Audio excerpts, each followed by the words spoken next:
Have you ever thought they just don't care?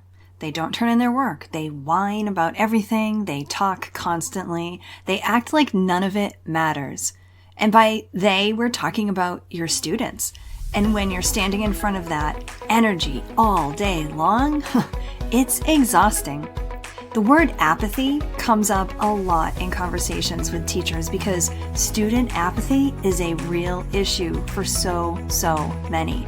And while apathy can be seen as maybe a generational flaw or laziness, that's only probably partially true.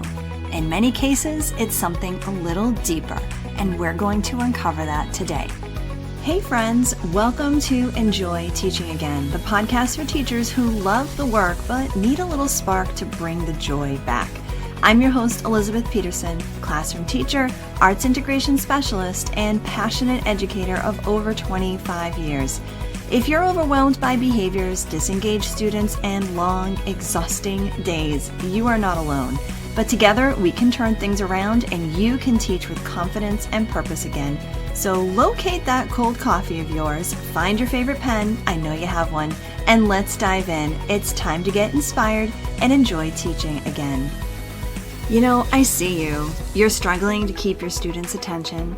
You're frustrated with the fact that you don't have any flexibility in your content anymore.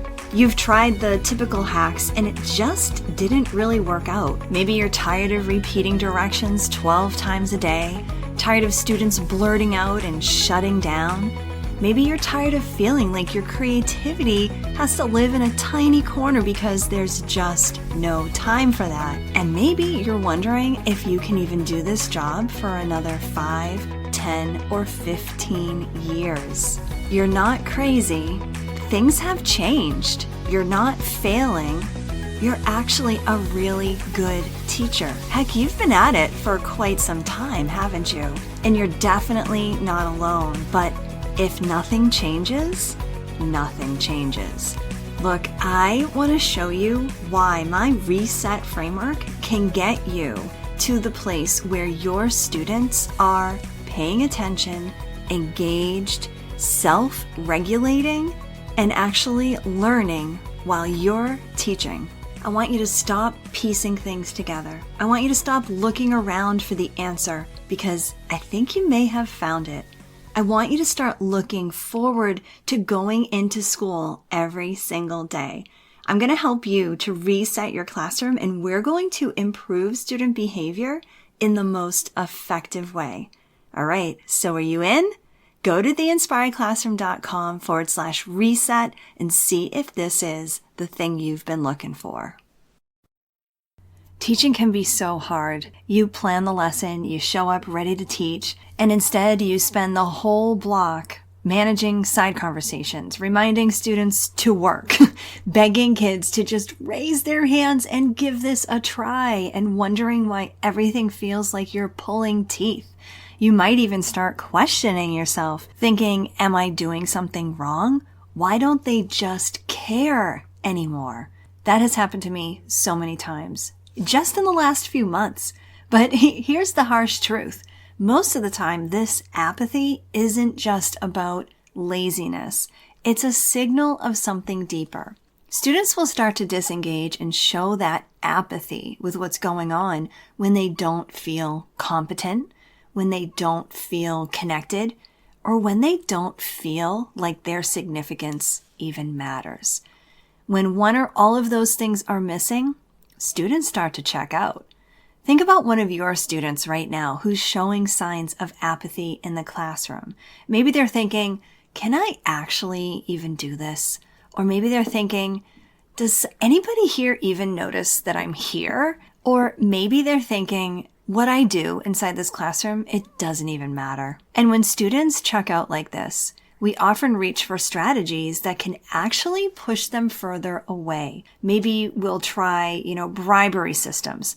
Maybe we'll threaten them with grades.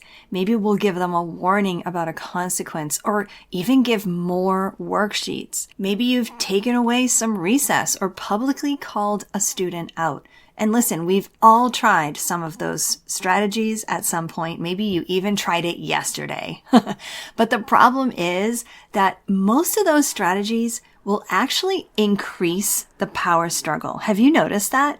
And it will actually deepen the disconnection, which makes the apathy grow even more. What disengaged, apathetic students actually need isn't more pressure or what they might interpret as a threat. They need more connection to the learning experience. Now, this takes some time to consider. That's why I'm so glad that you're listening right now.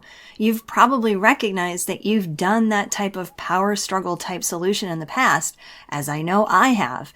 But now let's look at how we can change that in a proactive way by seeing how we can embed more connection into what we're doing in the classroom.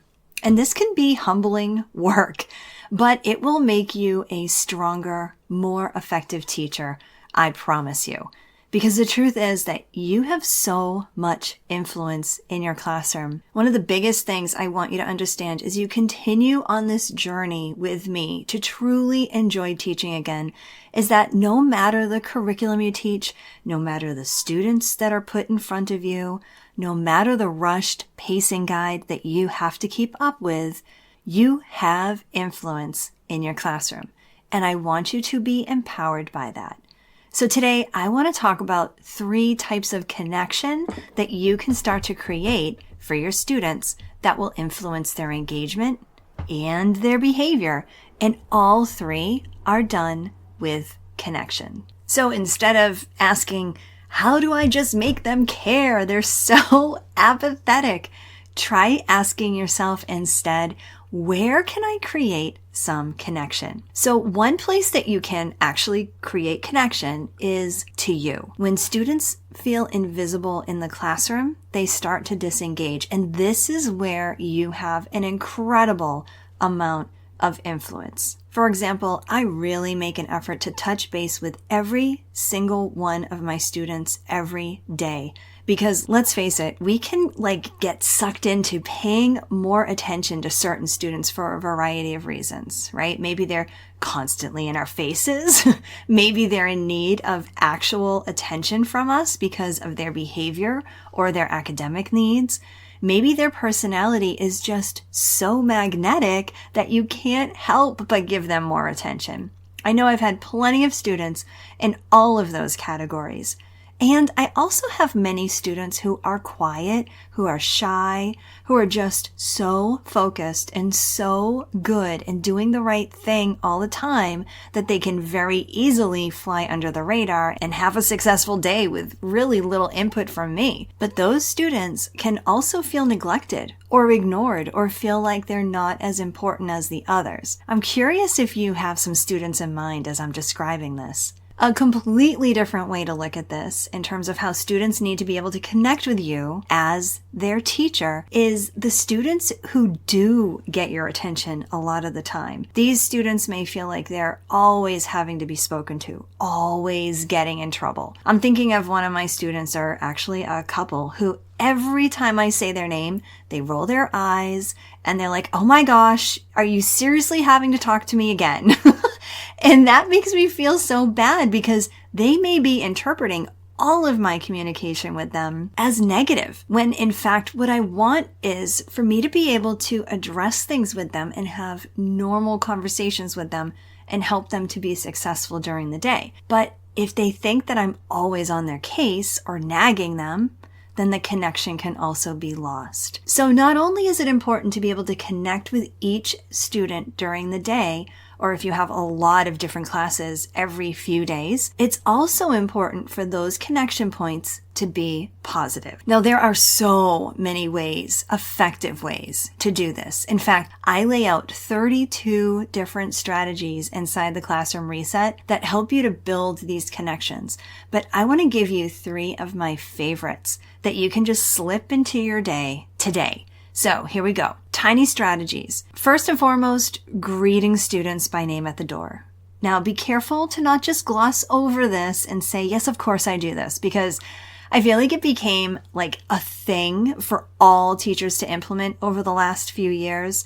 And if you're like me, you could be like, well, of course I greet my students every single day. But then I actually pause and I think about it and I remember, oh, well, yesterday I was so busy writing the morning message on my board that I missed a few students coming in, and they came in like they were crazy. And I really could have set myself up a little bit better if I adjusted to truly stop what I was doing and to go to the entrance of the classroom and really greet each student. It's so worthwhile just thinking about and reflecting on if you are indeed greeting every student by name at the door. Another tiny strategy is a 30-second check-in during work time. I love when I give my students independent work and they are actually working and focused and engaged. That's like my opportunity to really go around and check in on every kid that I possibly can in that time frame. Just making that connection, maybe putting my hand on their desk or giving them a thumbs up or, asking how they're feeling about the work that they're doing. Just having those 30 seconds. Sometimes it's more like 5 to 10 seconds of a check-in during work time can be really effective. And another tiny strategy is a quick little comment that you can give your students, like, I noticed you stuck with that problem today, or I was so pleased with how you interacted with that other classmate. Now again, I know these are things that you know, but taking that moment right now to stop and think, oh yeah, maybe I don't do that as much as I hope I would, or as much as I think I do. And give yourself some grace and go into school this next day and try one of these out.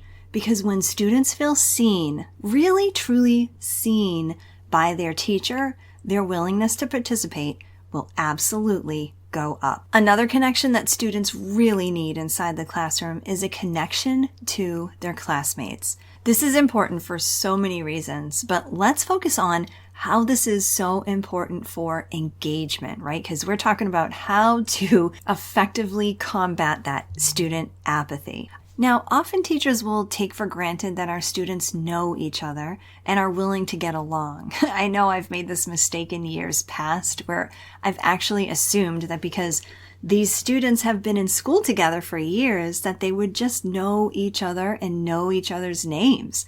And I remember one year I was doing some beginning of the school year get to know you activities, and it became very evident very quickly that there were so many students that just didn't even know each other existed. It didn't even recognize each other as a classmate that they've been with in the same classroom for 2 or 3 years. It was amazing. And I truly believe that those types of get to know you activities that we do with our students at the beginning of the year should actually be revisited throughout the year as well. That connection, that sense of belonging can make such a huge difference to our students. And if they do not feel that connection to their classmates, it can really contribute to their sense of apathy in the classroom, especially as they get older. What a difference it can make when a student comes into school and truly knows that they have friends and acquaintances waiting to work side by side with them during the day. We're the same way as teachers, right? Going to school every day can be just more joyful if we have people that we work with and that we know and that we like. And the opposite is true as well. If you don't feel like you connect with some of the other adults on your team or in your building or on your floor, boy, it can make for a pretty miserable time at school. I go into this in a little bit more detail in episode 108, where I talk about the importance of peer-to-peer relationships and how to foster that, because I truly believe that we as teachers need to build that type of relationship building into our classrooms in order for our students to be successful. So make sure you go check out episode 108. It's about peer-to-peer relationships. And that's why also inside the reset framework, in the E step that stands for establishing a caring classroom culture, a huge component of that is specifically how to build peer-to-peer relationships. And we go over so many really effective ways to make that happen. But right now, I want you to think about the opportunities that you already give your students to actually work together, right? So maybe you can have a structured partner talk. It's those turn and teach moments that you do for your students. I call it, finding an elbow buddy and talking to your elbow buddy. Maybe it's a micro team challenge that you do. These types of things create opportunities for your students to talk with their classmates, share a responsibility for learning. And without getting on a technology soapbox, this also allows them practice for interacting with other human beings face to face. And if you have students who are really having a hard time getting along or actually knowing what it means to be a friend, I want you to check out episode 84, where I share with you the friendship formula and how to incorporate that into your classroom. Okay, and a third way for students to be able to connect inside the classroom is to connect with the content. And this is where the other E inside that reset framework comes into play. The E that I'm talking about now stands for engagement. And what I've learned and relearned over and over again in my now 27 years of teaching in the classroom and studying some of the best ways that students learn is that utilizing creativity and play and arts integration are the best ways to engage your students. If students only interact with content by listening and filling out worksheets and doing small activities that don't really engage their multiple senses, their brain can check out. And this is why inside the Classroom Reset, I have so many micro engagement strategies that you can test out in your classroom so that you can find the ones that really fit your content, the age level of students that you work with, your teaching style, and of course, the students that are right in front of you. These types of engagement strategies are not ones that will overtake your lesson or cause you to need to create an entire new lesson or project, but they're built so that they become hooks that grab your students' attention and get them actively involved with the content. Creative expression and the arts are so powerful in deepening the engagement and building community in the classroom. It's really a win-win for everyone involved, and it gets students to connect and engage in their learning. So the one simple thing I want you to really just ask yourself right now is, where do you see your students showing apathy? Maybe there's a trend, or maybe there's like a situation, or maybe it's just a specific student that really is showing that apathy in your classroom. And then think about, what kind of connection can I try to help this student to re-engage inside my classroom? So remember, there are 3 ways we can set up this really good connection for your students. Connecting to you, connecting to other classmates, and to get them to connect a little bit more with the content. So what kind of connection do you think you're going to try and foster this week? Be sure to come into our community at theinspiredclassroom.com/community and share. I hope this episode inspired you, encouraged you, or gave you a fresh idea to try. And if so, I would love for you to take a screenshot and text it to one of your teaching buddies. I'm so grateful that you landed here with me today, and it would mean the world to me if you would leave me a review over on Apple Podcast. Thanks so much for being here, and I'll catch you on the next episode. This is Elizabeth Peterson reminding you to get inspired so you can be inspiring to your students and enjoy teaching again.